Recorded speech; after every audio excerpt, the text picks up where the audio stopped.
Olá, meu nome é Joaquim, eu sou biólogo e professor de Ciências Biológicas. A aula de hoje é Prática Profissional em Saúde relacionada a fungos e vírus. Então, no primeiro momento, a gente vai estudar ali como que se dá os principais conceitos das ações para a saúde humana envolvendo fungos e vírus. Também vamos estudar um pouco sobre os conflitos e dilemas éticos e morais que acontecem dentro da área da saúde ao se tratar com essas questões. Vamos tratar também de biossegurança, métodos diagnósticos, de enfrentamento e de proteção contra situações de importância patológica e sanitária envolvendo fungos e vírus.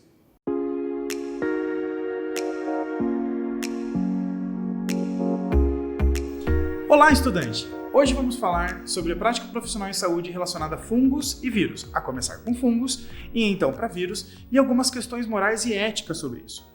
No final eu deixo as referências utilizadas para a produção desta aula e também já deixei indicado a leitura de um material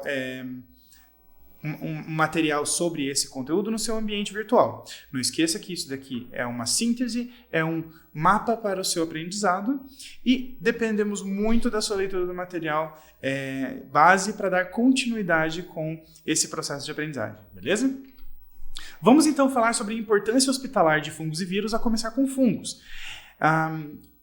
Considerando que uma pequena porcentagem dos fungos é de importância patológica aos seres humanos, e tendo em mente que eles ocupam grande parte da biosfera, especializados em habitar o ar, o solo, a superfície das coisas dos animais humanos e não humanos, também estar em companhia desses organismos ou até mesmo inserido neles, a gente entende que é relativamente fácil de encontrar e de trombar aí em algum momento com um que tem uma importância patológica para nós.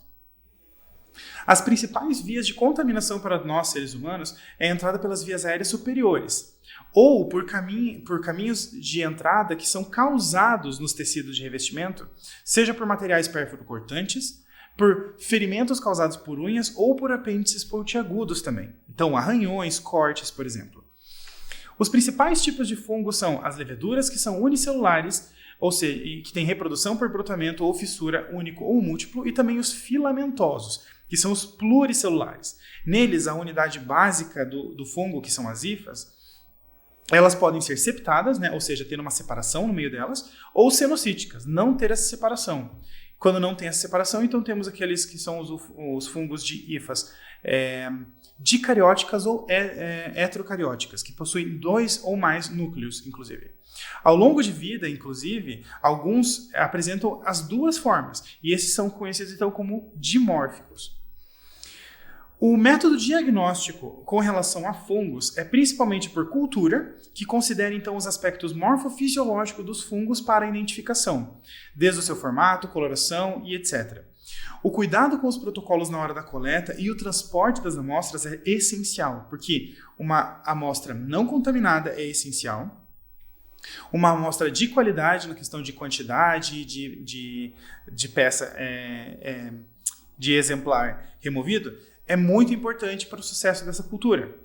As coletas podem ser realizadas por recolhimento de escarro durante expectoração do paciente, também pelo recolhimento de aspirado gástrico e por um recolhimento de amostra de mucosa ou de sangue, de líquor, de urina, fezes ou ainda de secreção da pele. Tem essas várias formas. Essa amostra pode ser também feita com um fragmento de tecido lesionado, geralmente nasal, ocular, mucosas oral e da orofaringe. Além disso, essa amostra pode ser retirada de secreção das genitais, ou ainda de amostras de líquidos corporais, como o líquido pleural, o acítico, do pericárdio e também o líquor sinovial.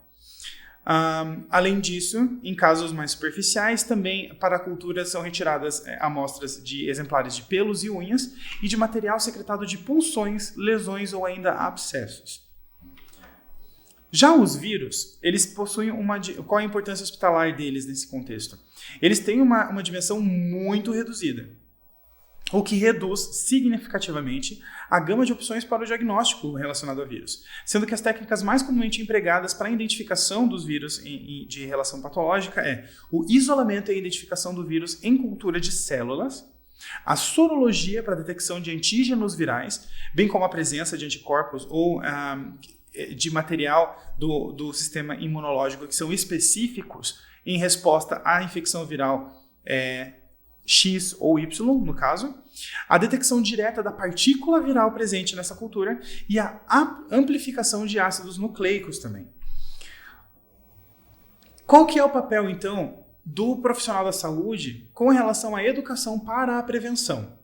Nesse ponto, a gente tem que, não só o profissional de saúde, mas todos que estejam envolvidos direta ou indiretamente com a relação patológica entre vírus e seres humanos, o papel educativo dele é de orientar e comunicar de forma efetiva os dados clínicos que nós temos. Então, nós sabemos o porquê que detergentes, por exemplo, são eficientes na eliminação dos vírus. Não precisamos entrar em detalhes com pessoas fora do meio, pessoas leigas desses termos mais específicos, em termos de fisiologia, como por exemplo, a gente pode apenas dar esse fato de que eles são eficientes. É muito fácil encontrar algo que consegue te deixar livre de vírus. A comunicação com humildade e empatia é essencial para a orientação e tem papel crucial para a prevenção de doenças ou de interações patológicas. É imprescindível a sensibilização da população sobre os temas envolvendo vírus, doenças, etc.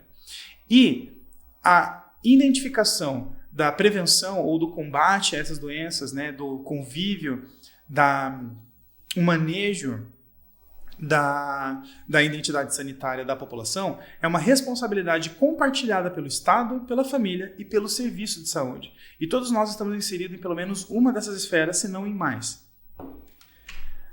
Sobre os métodos de prevenção, então, a gente tem, em caso de micose, por exemplo, é necessário evitar andar descalço, evitar compartilhar toalhas de banho, por exemplo, enxugar-se bem, especialmente entre dedos, nas axilas, na região entre as coxas, entre as nádegas, utilizar roupas íntimas, preferencialmente de tecidos que são de algodão e que não retenham umidade, não utilizar roupas molhadas por muito tempo e usar material próprio em manicures. Assim, a gente evita bastante a proliferação de patógenos comuns em áreas urbanas.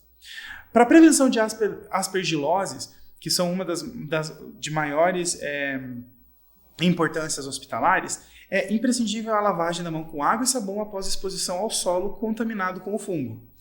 Cá entre nós. Porque, obviamente, essa última parte dessa frase nós não utilizaríamos com uma audiência leiga dos termos em biologia e microbiologia.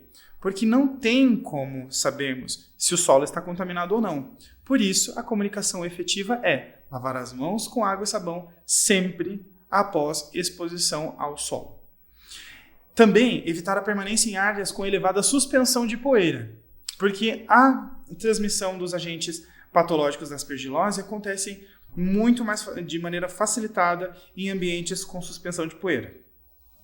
Esses ambientes são, por exemplo, construções ou escavações, inclusive em ambientes fechados, por causa da transmissão da carreação dessas partículas pelo ar.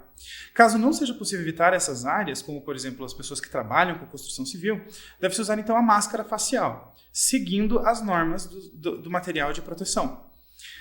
Nelas também é interessante, para evitar esse contágio, utilizar luvas e roupas de mangas longas em atividades que envolvam o manuseio de material que seja proveniente de solos e plantas, bem como também utilizar calçados muito bem fechados em locais de trabalho, seja urbanos envolvendo construções ou ambientes de alta suspensão de material sólido proveniente do solo, ou em trabalho rural.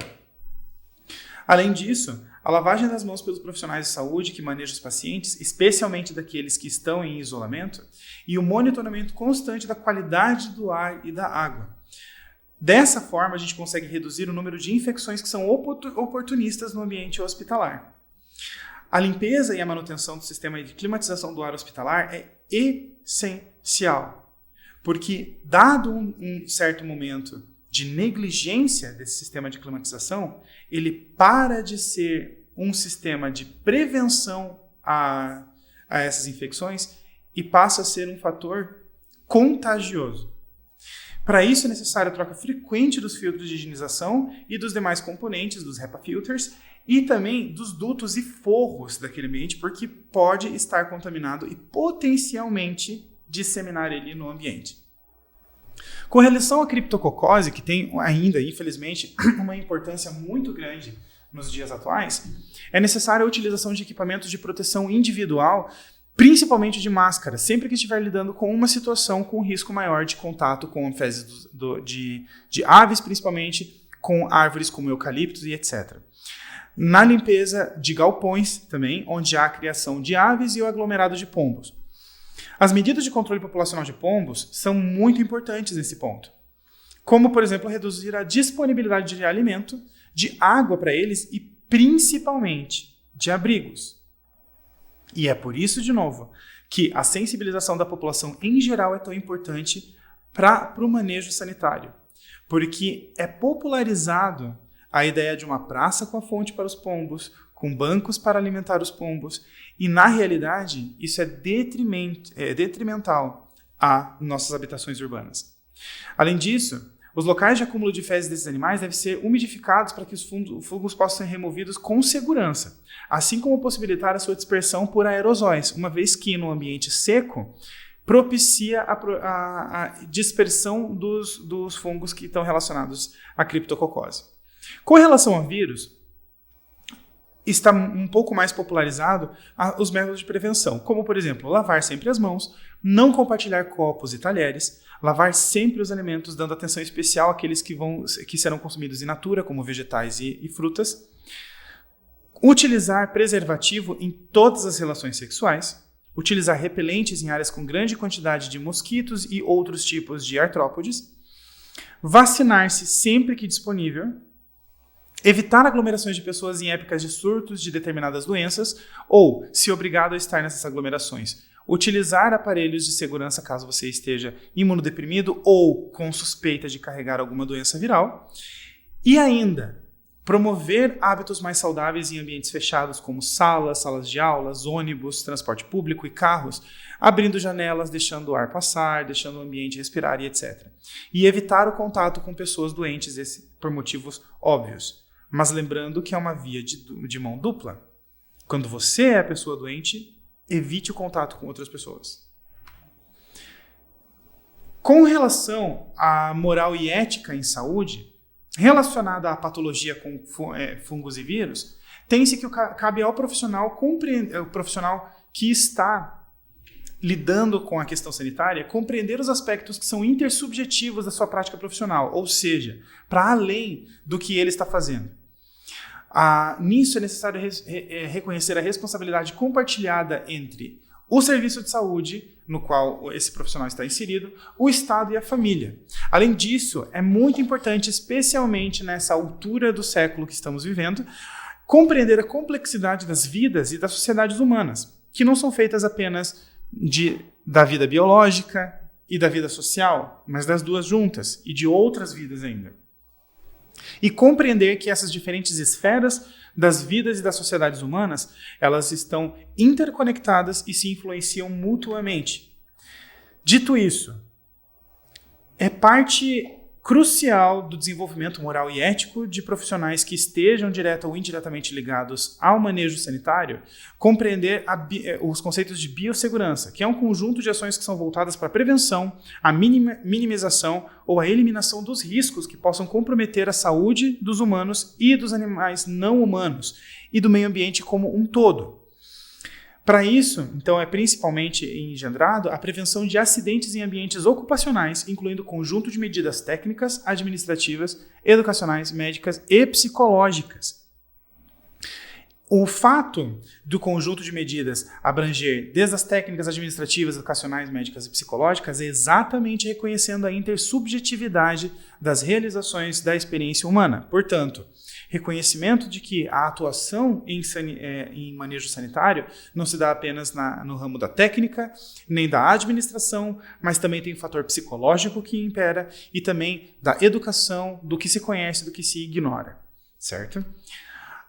Existem, então, essas preocupações com a segurança nos espaços laboratoriais e também com as consequências que os constantes avanços tecnológicos na área de engenharia genética poderiam significar para a humanidade, bem como para os sistemas ecológicos. E por isso cabe a todos que estejam ligados direto e indiretamente com o manejo sanitário refletir sobre esses avanços, sobre o que é de fato desenvolvimento, sobre o que é sustentável, sobre o que é certo e errado no contexto da sobrevivência da espécie humana. No Brasil, a regulamentação para atividades relacionadas a essas áreas, ela teve início apenas na década de 90, em 1995, com a criação da Comissão Técnica Nacional de Biossegurança. Para fiscalizar a manipulação de organismos geneticamente modificados, ela engendra, então, essas ações que são educativas, fiscais e certificantes para todos que estejam, para empresas e setores da sociedade civil e privada que estejam envolvidas com materiais de periculosidade para animais humanos, não humanos e para a natureza em si. Dito isso, algo que já vem se formando no fundo desse tema que estávamos falando sobre biossegurança é o bioterrorismo, que se trata do quê? Da disseminação deliberada de bactérias, vírus ou outros micro-organismos utilizados para causar doença ou morte em populações de animais humanos e não humanos e de plantas. Ele está relacionado a pequenos grupos ou indivíduos que têm como objetivo prejudicar outros indivíduos de uma determinada região, causando principalmente o medo, o pânico e o caos. Esse é um fator muito importante porque, com os avanços da tecnologia, tem se tornado cada vez mais fácil, né, manipular agentes perigosos envolvendo micro-organismos e etc. Então, a utilização disso para efeitos de terror, ele é um risco muito real e muito contemporâneo, né? E não está centrado única e exclusivamente na utilização, por exemplo, de anthrax em cartas, em ataques terroristas, como, por exemplo, os últimos registrados na Europa e nos Estados Unidos. Além disso, para além do bioterrorismo, existe o conceito da guerra biológica, que é o emprego desses agentes biológicos com a finalidade de causar doenças e mortes em pessoas ou animais não humanos, além disso, danificar plantas ou estruturas utilizando esses agentes biológicos. Ele é uma ofensiva militar de ataque em massa. É uma medida que existem vários tratados e termos internacionais que o combatem. E ele está relacionado principalmente no poder militar de estados nacionais que são politicamente centrais, ou seja, daqueles que estão no centro do sistema mundo. Então, principalmente Estados Unidos, Rússia e União Europeia. Além disso, um ponto muito importante nessa questão com relação a manejo sanitário é o que a gente conhece por doenças negligenciadas. Doenças negligenciadas é um conjunto de doenças que são causadas por agentes infecciosos e parasitários, né, que são endêmicos, ou seja, acontecem especificamente em locais de populações de baixa renda ou de alta vulnerabilidade social, vivendo sobretudo em países em desenvolvimento, né, como a África, a Ásia e nas Américas Central e do Sul. Essas doenças que são endêmicas dessas localidades, que não são centrais no sistema mundo, elas não despertam o interesse das grandes empresas farmacêuticas, principalmente porque elas não veem nessas doenças um potencial de venda ou de lucro sobre os novos medicamentos. O estudo dessas doenças, então, ele vem sendo pouco financiado por agências de fomento, que, como sabemos, o fomento da pesquisa em desenvolvimento de novas drogas ainda está centralizado na iniciativa privada. Um último fator que eu trago de impacto com relação à saúde, e manejo sanitário e patologia relacionada a fungos e vírus é o aquecimento global, ou, da forma mais correta, as alterações climáticas. Uma vez que o derretimento das geleiras pode acabar libertando vírus que estão inertes há milhares de anos, provocando retorno deles com novas pandemias.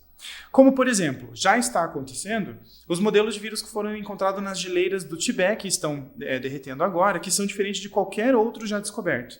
E esses sobreviveram, não é a palavra certa, porque eles não estão vivos, mas que permaneceram congelados durante milhares de anos e agora estão sendo expostos. As alterações climáticas e o aumento da temperatura global, ela agrava o degelo dos solos que são congelados e do permafrost, que são geleiras que, em condições normais, permaneceriam quase que perpetuamente congeladas. Isso pode trazer de volta vírus e também bactérias que ficaram presas e muitos deles que são desconhecidos e, portanto, nosso corpo não tem o conhecimento de como combatê-los e nós não temos a tecnologia para desenvolver as vacinas necessárias para eles.